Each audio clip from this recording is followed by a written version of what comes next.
மணிகண்டன், இன்னைக்கு பார்க்குறோம் திராவிட முன்னேற்ற கழகம் பாருங்க ஜென்சி ஓட்டு தான் இந்த மாற்றத்துக்கு வித்துட்டு இருக்கு அப்படின்னு ஜென்சி கூட்டம்னு அவங்க கூடி ஒரு ரூட்டை மாத்துறாங்க. அதிமுக என்ன செய்ய போகுது? தந்தி டிவி நேயர்களுக்கு வணக்கம் ஹரி. அதாவது தேர்தல் களம் மாறியதா அப்படின்னு கேட்டிங்கன்னா நிச்சயமாக மாறிடுச்சு. அதை நம்ம மறுத்து யாருமே பேச முடியாது. ஆனால் அறிவார்ந்தவர்கள், இந்தியாவிலேயே மிக அறிவில் சிறந்தவர்கள், வேற எந்த மாநிலத்தை காட்டிலும் தமிழன் என்ற ஒரு இனம் உண்டு, தனித்தே அதற்கு ஒரு குணம் உண்டு, இப்படின்னு பல வகையில போற்றி புகழக்கூடிய தமிழ்நாட்டோடைய காட்சி மாறி இருக்குதா அப்படின்னு கேட்டால் வேதனையான ஒரு உண்மையை சொல்ல விரும்புகிறேங்க.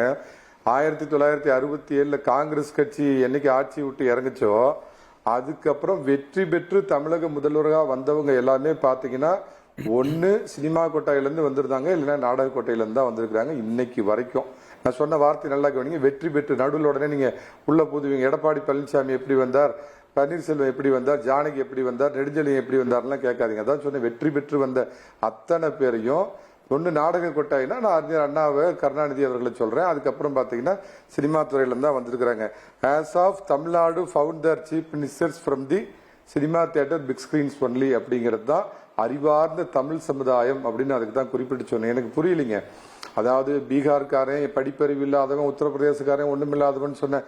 அங்கே அமிதாப் பச்சன் ஒரு 30 ஆண்டுகளுக்கு முன்னாடியே வடநாட்டு சூப்பர் ஸ்டாராக இருந்த அமிதாப் பச்சன் காங்கிரஸில் இறங்கி பார்த்தார். ஒரு குறிப்பிட்ட இதுக்கு மேலே அவரால் போக முடியல. பீகார்ல இருந்து பிஜேபியில் ஒரு புகழ்பெற்ற நடிகர் சேர்ந்தார். அவர் பேர் எனக்கு நினைவுக்கு வரல. அவர் கடைசியில் அந்த கட்சி விட்டே ஓடி போனார். என்.டி. ராமராவோடைய தலைமுறைக்கு அப்புறம் அந்த சினிமாவிலேருந்து வந்தவங்க அப்படிங்கிறதே மாறி போச்சு. உடனே பவன் கல்யாண் எழுப்பிங்க. அவரு போராடி அத்தனை இதுவும் தோல்விலாம் வந்து களத்தில் நின்று ஒரு 5-7 வருஷம் போராடினதுக்கு அப்புறம் இந்த இடத்துக்கு அவர் வந்திருக்கார். 2.5 வருஷத்துல கட்சி ஆரம்பிக்கிறார் மரியாதைக்குரிய நம்ம இன்றைய முதலமைச்சர்.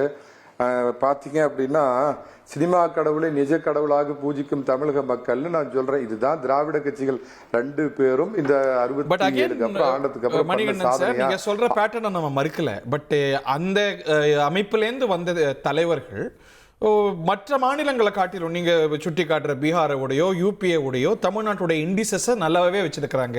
நிர்வாகம் மற்ற மாநிலங்கள் நீங்க ஒப்பிட்டு சொன்னீங்கல்ல, அதை விட நல்லாவே இருந்திருக்கு ரிலேட்டிவ்லி அட்லீஸ்ட். சார் அது வேற. தமிழ்நாடு எப்படி இயல்பா இருக்குதுங்கன்னா அது சார்ந்த முதல்ல கடல் சார்ந்த மாநிலங்கள் இல்லையா. கர்நாடகா மோசமா இருக்குதா, கேரளா தென் மாநிலங்கள் பொதுவாகவே எல்லாமே விதத்துலையுமே வட மாநிலங்களோட ஒருபடி முன்ன இருக்கும். 2வது இதுக்கெல்லாம் அடிப்படை காரணம் எங்களை குடிக்க சொல்லாம படின்னு பள்ளிக்கூடத்தை திறந்து வச்ச கர்ம வீரர் காமராஜர் தான் இதுக்கெல்லாம் போட்ட அடிப்படை. நான் அந்த இதுக்கு போகல, அந்த இதுக்கே கேட்கல. அறிவார்ந்த தமிழ் சமுதாயமே. கேஜ்ரிவால் உண்மையாலுமே ஒரு பெரிய சமூக சீர்திருத்தவாதி, ஒத்துக்கிறேன். பின்னாளில் ஊழல்வாதி, அதை விட்டுருங்க. ஒரு சாதாரண IRS இருந்து அந்த 2 பெரிய ஜாம்பவான்களை காங்கிரஸையும் பிஜேபியும் தூக்கி எரிஞ்சிட்டு எந்த பின்புலமும் இல்லாம 800 மாருதி கார்ல ஆட்சி பிடிச்சாரு. அப்ப டெல்லியில இருக்கிற இன்னைக்கு இந்த மாதிரி நடிகர்கள் எவ்வளவு தோற்ற நட்சத்திரங்கள் இல்லையா, சிவாஜி கணேசன் இல்லையா, கமல்ஹாசன் இல்லையா, விஜயகாந்தால முதல்வர் நாற்காலியை எட்ட முடிஞ்சதா, இன்னும் எவ்வளவோ பேர் முயற்சி செஞ்சிருக்கிறாங்க. எல்லாருக்கும் கை கூட இல்லையா? அதுதான் எல்லாத்துக்கும் கை கூடாது சார். எல்லாரும் சூப்பர் ஸ்டார் ஆக முடியுமா? சூப்பர் ஸ்டாரா அன்னைக்கு அவரு அதான் சொல்றேன். அந்த சூப்பர் ஸ்டார் தப்பா களத்துக்கு அணிச்சிட்டாரு. ஒருவேளை அவர் இறங்கியிருந்தாருன்னா நிச்சயமா வெற்றி பெற்றிருப்பார். விஜயே இன்னைக்கு இவ்வளவு பெரிய வெற்றி பெறப்ப கிட்டத்தட்ட 40 ஆண்டு காலமா அவரை சுத்தியே ஒரு பைத்தியம் மாதிரி தெரிஞ்சிட்டு இருந்த ஒரு கூட்டம் இருக்கிறப்ப அவரும் ஜெயிச்சிருக்கலாம்.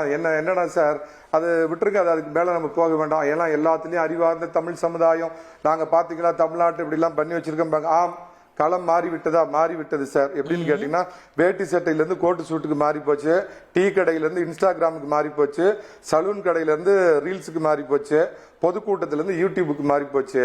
ஆனா என்ன நான் சொல்றேன்னா ஒரே ஒரு வார்த்தை சொல்றேங்க, இதுக்கு மேல எனக்கு தெரியல. அதாவது சார், ஒரு ஏதோ தீபாவளி அப்ப தன்னுடைய சொந்த இடத்துல இருந்த ஆழ்துளை கிணறுல ஒரு குழந்தை விழுந்து இறந்து போனவனே ஒட்டுமொத்த தமிழ்நாடே தீபாவளியை மறந்துச்சு, அவங்களுக்காக உச்சி கொட்டுச்சு. 41 பேர் சார், 11 பச்சிளம் குழந்தைகள் உட்பட கரூர்ல மிதிச்சு மூச்சு விடாம எல்லாம் செதஞ்சு செத்து போனாங்களே. அதை பத்தி யாராவது கவலைப்பட்டாங்களா? நான் மரியாதைக்குரிய முதல்வரையோ அவர் கட்சி எந்த குறையும் சொல்ல, குறைந்தபட்சம் பவன் கல்யாண் மாதிரி ஒரு 5 ஆண்டுகள் நீங்க ஏதாவது களமாடினீங்களா? ஆர்ப்பாட்டம், போராட்டம், இதுக்கான நாங்க இதெல்லாம் நீதி கேட்டோம், அந்த மாதிரி ஏதாவது ட்ரெடிஷனல் போராட்டம், மக்கள் பிரச்சனை எதுவுமே இல்லாம சினிமா கவர்ச்சி பிளஸ் இந்த டிஜிட்டல் மீடியா, இந்த டிஜிட்டல் மீடியாவை வந்து அரசியலுக்கு பயன்படுத்தலாம்னு கண்டுபிடிச்ச மோடியே இன்னைக்கு வாய்ப்பு இழக்கிற அளவுக்கு அதுல பூந்து ஒரு பெரிய பிரளயத்தையே ஏற்படுத்தி 2 சினிமா கவர்ச்சி, மரியாதைக்குரிய விஜய் அவர்களின் சினிமா கவர்ச்சி, டிஜிட்டல் மீடியாங்கிறத 2 வச்சு இந்த கட்சிகளை வீழ்த்தி இருக்கிறாங்க. நான் 2 கட்சிக்கு ஒரே ஒரு அட்வைஸ் ஃபர்ஸ்ட் ரவுண்ட்ல சொல்றேன், பேசாம நீங்க வேட்டி கட்டின ஆளுங்கெல்லாம் கோட்டு சூட்டுக்கு மாற மாட்டீங்க. திமுகவுக்கு தனுஷ தலைவரா போட்டுருங்க, அதிமுகவுக்கு பிரதீப் ரங்கநாதன் தலைவரா போடுங்க, உடனடியா ஜெயிக்கலாம். ஓகே, இப்படி நம்ம இதை வந்து சிரமப்படுத்த முடியுமா? நம்ம பிளாக் அண்ட் ஒயிட்ல பாத்திர முடியுமா? இன்னும் கூட இது ஆழமான அவரோட புலம்பல் இந்த நீச்ச மஞ்ச ராஜயோகத்தை சேர்த்துக்கிட்டீங்கன்னு வச்சுக்கோங்களேன். என்னது நீச்ச மஞ்ச ராஜயோகம்னு சொன்னாரு. நீச்ச மஞ்ச ராஜ மங்க அது சேர்த்துக்கலான்னு அவரு. எல்லாருமே என்ன பண்ணிட்டாங்க, இவர் அண்டர் எஸ்டிமேட் பண்ணிட்டாங்க. இந்த இப்பயும் பண்றாங்க. இன்ஸ்டாகிராம் இப்படிதான் திமுகவும் சொல்லுது. அதிமுக வெளிப்படையா பேச ஆரம்பிக்கல இன்னும். பட் அப்படி சுருக்க முடியுமா இந்த வெற்றியும் இந்த டிரான்ஸ்ஃபர்மேஷனையும்? இந்த டிரான்ஸ்ஃபர்மேஷன் வெறும் யங்ஸ்டர்ஸ் மட்டும் ஓட்டு போட்ட டிரான்ஸ்ஃபர்மேஷன் கிடையாது. எல்லா வயசுலேருந்து ஓட்டு போட்டிருக்காங்க. இன்ஃபேக்ட் நம்மளுடைய எக்ஸிட் போல்ஸ்ல வந்து நான் ஒரு கிராமத்துக்கு போயிருந்தேன், ஒரு பாட்டி புகழேந்தி சார் வெல்கம் பண்ணல, கோச்சு போறார். Good evening Pugazhendhi sir. Good evening. Yes, நம்மளுடைய எக்ஸிட் போல் ஷோல நான் சொன்னேன் ஒரு பாட்டி ஓட்டு போட்டிருக்காங்கன்னு சொல்லும் போது சார் இது வேற மாதிரி இருக்கு, ஏகப்பட்ட பாட்டி போட்டிருக்காங்க, ஏகப்பட்ட பாட்டி அந்த ஒரு பாட்டியே ஓட்டு போடுவோம், நிறைய பாட்டி ஓட்டு போட்டிருக்காங்க அப்படின்றது தெரியுது. எல்லாரும் ஓட்டு போட்டிருக்காங்கன்ற போது அந்த வெற்றியை திரும்ப திரும்ப சிறுமைப்படுத்துவது முதல்ல தவறு நான் நினைக்கிறேன்.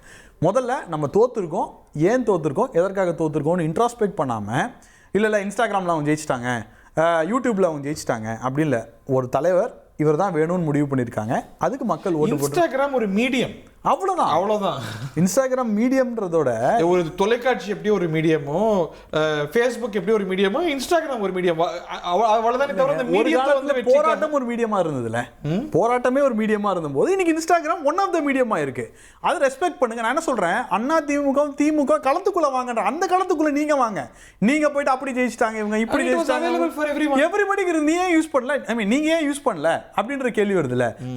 கவர்னன்ஸ் சரியா இருக்கா இல்லையான்றது வேற கேட்டகரி. நான் என்ன சொல்றேன், அதிமுகவும் திமுகவும் தாவேக்கா எப்படி கவர்னன்ஸ் பண்றதுன்னு பத்தி பேசலாம். இப்போ உட்காந்து திரும்பி வந்து நீங்க அப்படிதான் ஜெயிச்சிங்க. இந்த நான் 2003 world cup, cricket world cup இருக்கும், ஏன்டா ஆஸ்திரேலியா ஜெயிச்சு கேட்டா என்னெல்லாம் ஏமாத்தினாங்க, ரிக்கி பாயிண்டிங் வந்து ஸ்ப்ரிங் பேட் வச்சு விளையாடினாருன்னு சொல்லிட்டு அவன் ஜெயிச்சுட்டான். ஆஸ்திரேலியா நல்ல team, it is the best team in the world, ஜெயிச்சாங்க. ரைட். அதே மாதிரி இந்த 3 பெரிய பார்ட்டி இப்போ டெல்லியில வந்து இவிஎம்ல சூடு வச்சு ஜெயிச்சாங்கன்னு அந்த வெற்றியை சிரமப்படுத்துறதும் இது ஒண்ணு. கரெக்ட், ரெண்டுமே ஒண்ணுதான். இப்போ கூட நான் பார்க்கறேன் சில மூத்த பத்திரிகையாளர் இவிஎம்ல தான் ஜெயிச்சாங்க அப்படின்லாம் இதெல்லாம் இது கூட சொல்றவங்க இருக்காங்க. அதெல்லாம் இல்லைங்க. the politics have transformed. இந்த பொலிட்டிக்கல் டிரான்ஸ்ஃபர்மேஷன் வந்து எவ்ரி 20 இயர்ஸ்க்கு ஒரு வாட்டி வந்துகிட்டே இருக்கு. அதுல இது ஒரு டிரான்ஸ்ஃபர்மேஷன். இந்த டிரான்ஸ்ஃபர்மேஷனை திமுகவும் அதிமுக எப்படி அடாப்ட் பண்ண போகுது? அதிமுக வந்து ஒண்ணுமே நான் 4 இடைத்தேர்தலில் ஜெயிச்சிருவேன்னு சொல்லிட்டு இருக்காங்க, என்ன பண்ண போறாங்கன்னு எனக்கு தெரியல. ஆனா அவங்க கட்சியில போயிட்டே இருக்காங்க, பின்னாடி வழியா போயிட்டே இருக்காங்க. இந்த சைடுல பாத்தீங்கன்னா திமுக வந்து ஏதாவது ஒரு முன்னெடுப்பு, அது நம்ம ஜென்சி முன்னெடுப்பை பத்தி நம்ம பேசலாம். நான் ஜுபேட் எடுத்துட்டு போகணும்னு நினைக்கிறேன். இன்னைக்கு ஜென்சி கூட்டம்னு திமுக இது பண்றாங்க, ஒரு இன்ஸ்டாகிராம் வெறும் ஜென்சி அப்படின்னு. இதுல இருந்து வந்து சரியான பாடங்கள் எடுத்துக்கிறாங்களா இல்ல ரொம்ப சிம்பிளிஸ்டிக்கா தவறான பாடங்கள் எடுத்துக்கிட்டு இதனால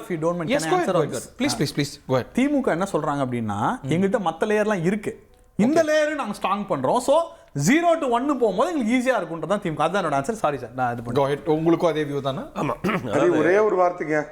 ஓகே மணிகண்டன் சார், கோ ஹெட். நான் பிரகாஷ் சாரியும் வெல்கம் பண்ணிடுறேன் நிகழ்ச்சிக்கு. இந்த கேப் இல்ல, அவரு நாகராஜ் நான் சொன்னதை தவறா புரிஞ்சுக்கிட்டார். It is people's mandate.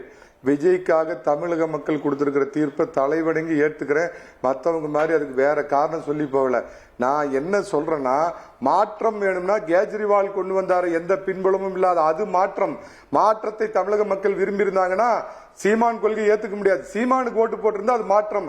Cinema கவர்ச்சியை வந்து அதைத்தான் அன்னைக்கு எம்ஜிஆர் வச்சு ஜெயிச்சார், இன்னைக்கு விஜய் வச்சு ஜெயிக்கிறாருங்கிற அடிப்படை கோல எம்ஜிஆர் காலமா அது ஏத்துக்கலாம் சார் 50-60 வருஷத்துக்கு முன்னாடி Okay, அவரோட point நம்ம இன்னமும் வந்து- சினிமா தியேட்டர்ல இருந்ததால இல்ல, சார் இல்ல, நம்ம அவர் சினிமா என்ன தேடிட்டு சொல்றாரு, இருக்கிறோம். திரு விஜய் அவர்களுக்கு இவ்வளவு பெரிய ஓப்பனிங் பாட்டில இருந்து பேத்தி வரைக்கும் இது பண்றாருன்னா அவருடைய ஓப்பனிங் வந்து வேற யாருக்குமே சாத்தியமா இருக்காது, வேற யாருக்குமே இங்க சாத்தியப்படலையே.